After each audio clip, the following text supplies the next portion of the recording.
All right, I'm back.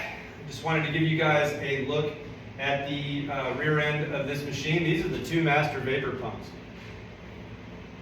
When these things came out, I was a little weary. Wanted to test them out, and this was about 6 years ago. And I've been using them ever since. These things work great if you know what you're doing. If you know how to run hash, and you're not running hash through your pumps, because you don't want hash going through these things. You only want gas, butane. If you get hash in these things, hash is sticky. And next thing you know, you got gummed up diaphragms, and it's a giant mess, and they will overheat, and they will blow their seals, and they're done. So you can't do that. These things have run solid for me for years. As long as you have a good extractor, which Tyler is a master extractor, he never runs hash through this pump. And the way you do that is by overfilling your collection pot and just running wrong, running too fast, running loose, not caring. So that's really the biggest thing. If you care and you give a shit, then everybody will take care of the things that make their life easier. So these master pumps, vapor pumps, are great. They run off of a pressurized CO2 situation. As long as you don't have worn out pumps, these things pretty much last 8 months to a year. So, and it's like $5 for one. It's cheap. So this is the recovery pot. This is where I was saying earlier, where all the gold goes. This is where all the hash is, and where the distillation process of heating up this outer jacket. You don't need much heat to heat butane up. Just hot tub temperatures, if you know what I mean. And it rapidly boils the gas out and goes through these. These are molecular sieve filters, so they have basically beef jerky beads inside of them, and they absorb moisture. So if you get any kind of moisture in your system, which if you have a lot, it turns into ice cubes, and then you have blockage. But if you have just the teeniest bit of moisture, those beef jerky beads will remove all of the moisture out of your gas to keep your gas nice and potent and clean. So the way you make ethanol 200 proof, the way in large industrial applications, generally they use those beads to increase the potency from 90% to 100%. That basically means they remove the moisture out of the ethanol when they're making 200 proof pure moonshine, that kind of like medical grade kind of stuff. So this is all cool stuff to learn, and I'm really stoked to have this knowledge, and it was all from wanting to make better hash. So yeah, that's it, and I'm still learning. So I love it, and now I just want to research more and more and more. So I also wanted to clean down here, and this is our vacuum pump. This is a venturi pump, and what that means is it operates off of air pressure. So we have an air compressor, and I plug in the line in here, so now there's no electrical, and you push air in, and it flips it and turns it into a vacuum. So this is spark proof.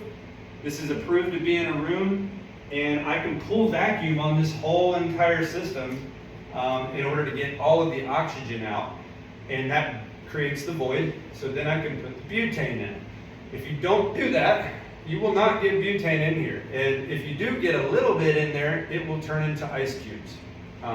Because the water freezes immediately. This is freezing cold gas. We're talking about negative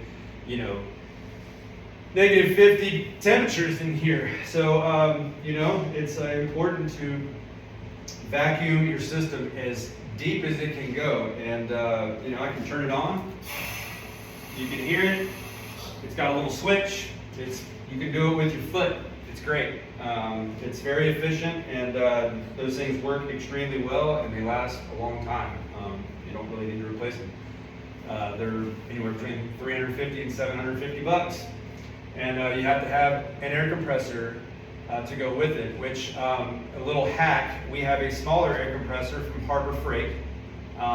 It's probably about this tall, and I think it is I don't know what it is, but I had to get an air dryer with it because it wasn't quite doing the job to pull down vacuum. You need about 5 to 7 CFM to use this vacuum pump.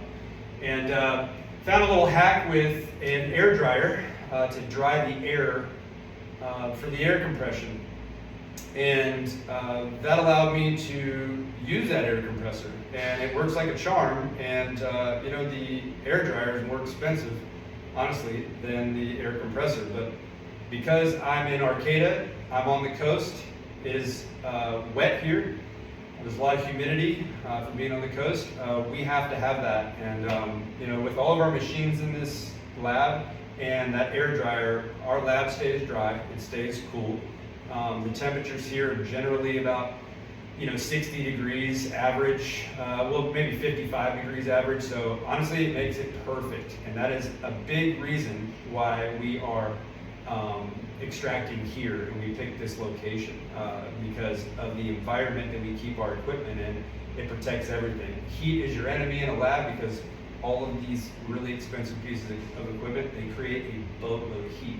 And if you have a high heat setting in your lab, like if you're at 75 degrees, all your machines that are running outside of this room, they all run a little hotter, and they don't do the things you need them to do, and they don't last as long. So this lab generally stays at about 65 degrees. In the wintertime, it can be down in the 50s. But that's exactly where I want to be. And that's when you get into preservation of the terps and caring for what you're doing. That's a big part of planning and having the right temperature in your lab. So anyway, another thing I'm gonna have you guys look at, which I don't know if you can see, is the butane sensor. So that butane sensor senses butane. It is right next to the exit port of the extractor. If it senses too much butane in the room, which is explosive, it will sound off an alarm. It will turn the fan on this room, the exhaust fan, way hotter, and it will make the room safe. It will clear all of the fumes out of here. And it's kind of a safety measure, and you have to have one in the room in order to get licensed and start extracting legally. So, and then of course we have our, which I'm going to pan over here. This is the purge button. So if I need to just remove gas out of here on my own, I can hit the button, and the button will turn the fan, the exhaust fan, on high, and really kick out any kind of fumes or any kind of thing in here that needs to be cleared out. So anyway, yeah, this is the Open Source Steel machine. Thank you to Open Source Steel. Thank you to Best Value Vacs. Thank you to Huber, Across International, Advanced Extraction Labs. They make the booths that we're in, the extraction rooms. So they're making them all over the country, and I've built 2 with him, with Chris before, so shout out to Chris. Yeah, I can't think of anybody else I need to shout out at the moment, but thank you guys for being with me, and we'll see you real soon. We'll be going live.